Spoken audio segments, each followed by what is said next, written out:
अमीर बाप की लड़की जिस लड़के को सबके सामने बेइज्जत कर रही थी, कपड़ों का मजाक बना रही थी और कह रही थी कि तुम जैसे लोग कहीं भी मुंह उठाकर चले आते हैं। लेकिन असल में वो लड़का करोड़ों की कंपनी का मालिक था, जो उस वक्त सादे कपड़ों में था। इसके बाद जब लड़की को सच्चाई पता चली तो फिर ऐसा हुआ जिसने सबके होश उड़ा दिए थे। शहर की सबसे बड़ी शादी थी और उसमें शामिल होना अपने आप में एक रुतबे की बात मानी जा रही थी। उस शादी की भीड़ में एक कोने में खड़ा विवेक, सादा नीला कुर्ता, बिना ब्रांड की चप्पलें, बिखरे बाल और आंखों में गहरी लेकिन शांत झलक। कोई उसे जानता नहीं था, कोई पहचानता नहीं था। वो वहां सिर्फ अपने पुराने दोस्त विक्रम के कहने पर आया था, जो आज का दूल्हा था। दोस्ती निभाने आया था, इज्जत कमाने नहीं। पर शायद उसे नहीं पता था कि उसी दिन उसकी इज्जत नीलाम होने वाली है।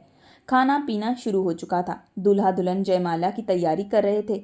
मेहमान आराम से बैठे हुए थे। तभी सान्या मेहरा, दुल्हन की खास दोस्त और शहर के सबसे रईस घराने की बेटी, हाथ में फोन, आंखों में घमंड और चाल में घमासान लेकर सीधा विवेक के सामने आकर खड़ी हो गई। तुम कौन हो? यहाँ कैसे घुस आए? सान्या ने पूछा। विवेक ने धीमे से कहा, मैं विक्रम का दोस्त हूँ, कॉलेज से। सान्या हंस पड़ी, फिर ऊंची आवाज में सबको सुनाते हुए बोली, विक्रम का दोस्त? तुम्हें देखकर लगता है जैसे वेटर हो। ये चप्पलें, ये सस्ता कुर्ता और ये बाल, कौन बुलाता है ऐसे लोगों को शादी में? चारों तरफ हंसी गूंज गई।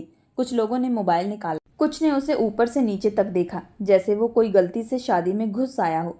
सान्या ने एक और वार किया, तुम्हारे जैसे लोग तो इतनी बड़ी शादी में घुस भी नहीं सकते, और तुम यहाँ खड़े हो जैसे कोई बारात के दूल्हे हो। विवेक ने कोई जवाब ना दिया, बस चुपचाप उसने अपनी नजरों को नीचे किया और पलटकर चला गया।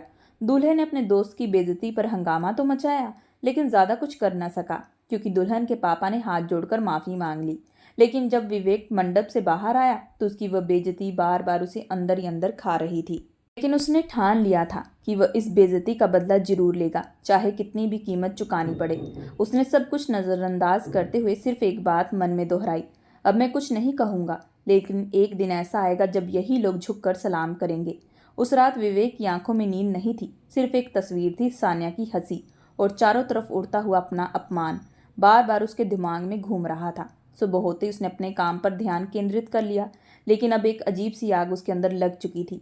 विवेक की जिंदगी जितनी सादी दिखती थी, असल में उतनी थी नहीं। वह भी लॉजिक टेक्नोलॉजीज का मालिक था, एक ऐसी कंपनी जिसने कुछ ही सालों में भारत ही नहीं, विदेशों तक डिजिटल मार्केटिंग और ऐप डेवलपमेंट का बाजार पलट कर दिया था।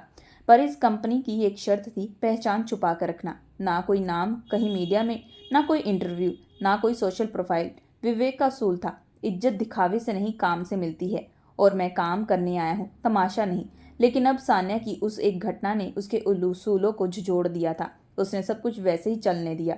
अपने ऑफिस के बोर्ड रूम में अपनी टीम के साथ बैठकर वही सादगी से काम करता रहा। पर अब हर फैसला तेज, टिक और फोकस था। हर दिन उसकी कंपनी नई ऊंचाइयां छू रही थी, लेकिन अब वह वही नीले कुर्ते वाला विवेक था। बस उसके सीने में अब वह हंसी नहीं लिपटी थी, उधर समय करवट ले रहा था। और सान्या की जिंदगी भी।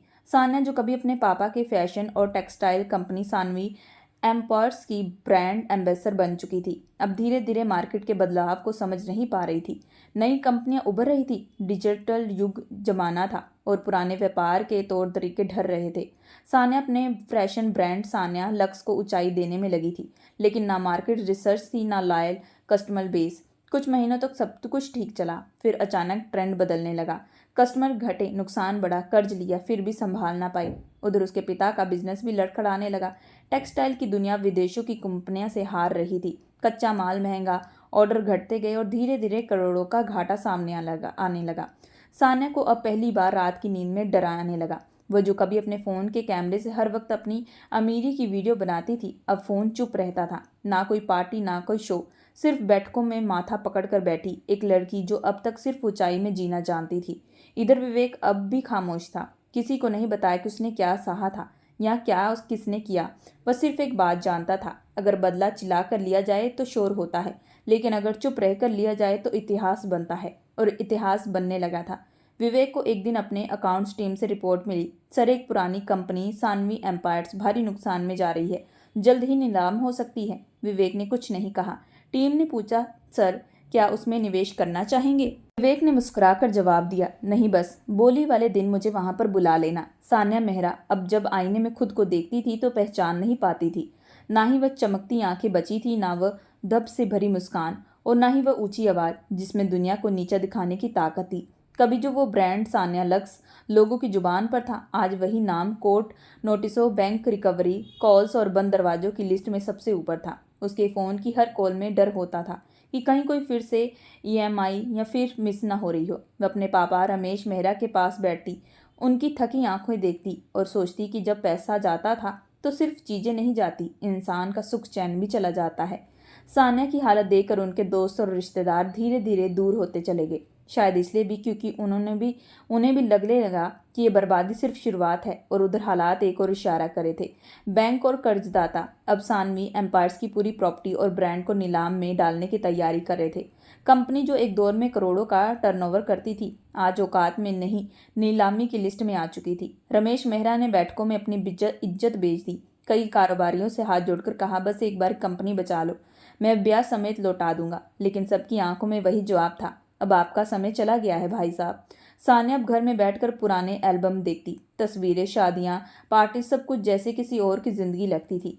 इस बिखरती हुई दुनिया में एक अजीब बात उसके कानों में पड़ने लगी। नीलामी में कोई बड़ा खिलाड़ी आ रहा है, कोई ऐसा जो चुपचाप चाल खेलता है। नाम नहीं पता लेकिन सुना है उसने पहले भी कई कंपनियां डूबती खरीदी हैं। सान्या के दिल में डर बैठने लगा, क्योंकि अब वह देख पा रही थी जिस दिन उसने विवेक को सबके सामने जलील किया था, उसके बाद हर चीज़ मानो उल्टी चल रही थी।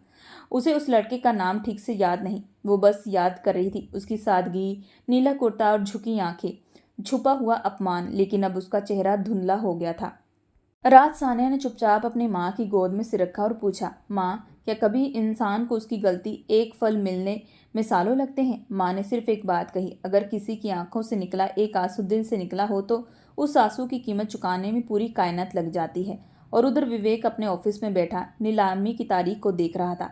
नीलामी का दिन आ चुका था। शहर के सबसे बड़े होटल के कांग्रेस हॉल में माहौल गंभीर था। चारों तरफ कुर्सियां भरी थी। रजिस्ट्रेशन काउंटर भी दस्तक कर रहे थे।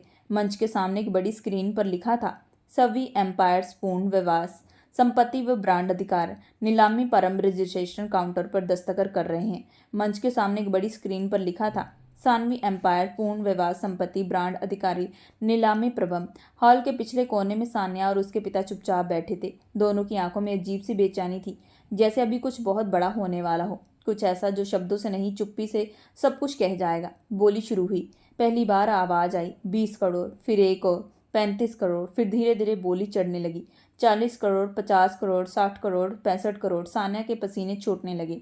रमेश मेहरा की उंगलियां आपस में बंध गई। हर बोली के साथ एक सपना गिर रहा था, एक दीवार ढर रही थी। तभी मंच पर खड़ा अधिकारी बोला, क्या कोई इसे ऊंची बोली लगाना चाहता है? एक पल की खामोशी और तभी हॉल के सबसे आखिरी कोने से आवाज आई, 100 करोड़।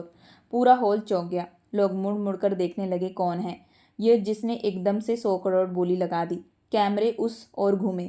वहां खड़ा था विवेक, साफ सुथरा, काला सूट, सीधा बदन और चेहरा वही शांत, लेकिन अब आत्मविश्वास की लौह से दमकता हुआ। लोगों की आंखें फैल गई। विवेक मंच की ओर बढ़ा, हर कदम जैसे अतीत को कुचल रहा था। उसके चेहरे पर कोई अहंकार नहीं था, बस एक मुस्कान जो किसी तूफान से कम नहीं थी। वो मंच पर पहुंचा, माइक उठाया और सिर्फ एक लाइन बोली, मैं वही आदमी हूँ जिसे एक शादी में सबके सामने वेटर कहा गया क्योंकि मेरा कुर्ता महंगा नहीं था। हॉल में सन्नाटा छा गया। सान्या की आंखें फटी की फटी रह गई, उसके होंठ कांपने लगे। उसके पिता की सांस रुक सी गई थी। विवेक ने माइक के नीचे रखा, फिर बोली कि दस्तावेज पर दस्तक किए। सानवी एम्पायर अब विवेक की हो चुकी थी। सामने स्क्रीन पर लिखा था, बिक चुका है 100 करोड़ में। तभी एक पत्रकार दौड़ता हुआ आया, सर आप पहले कभी इस इंडस्ट्री में नहीं थे, आपने इस कंपनी को क्यों खरीदा?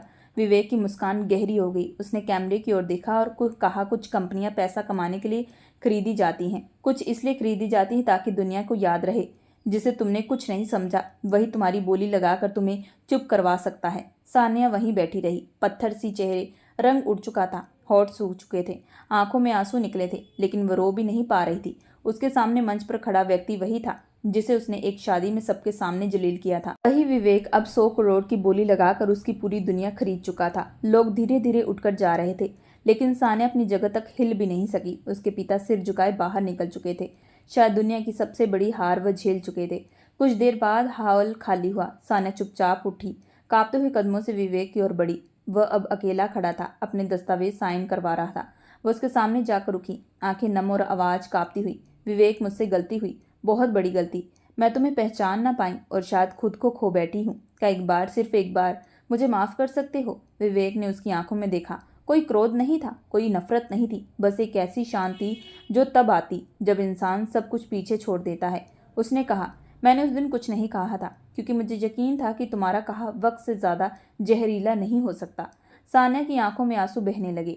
वो पल भारी था एक लड़की के लिए जो कभी सबके सामने हंसती थी, आज सबके सामने खुद पर शर्मिंदा थी। विवेक ने अपना पेन जेब में रखा, दस्तावेज बैग में रखे और चलते चलते आखिरी बार मुड़कर कहा, माफ़ी मांगने के लिए साहस चाहिए और माफ़ करने के लिए आत्मसम्मान। मेरे पास आत्मसम्मान है, इसलिए तुम्हें माफ़ करता हूँ, लेकिन भरोसा वो सिर्फ एक बार टूटता है और फिर कभी नहीं जुड़ता।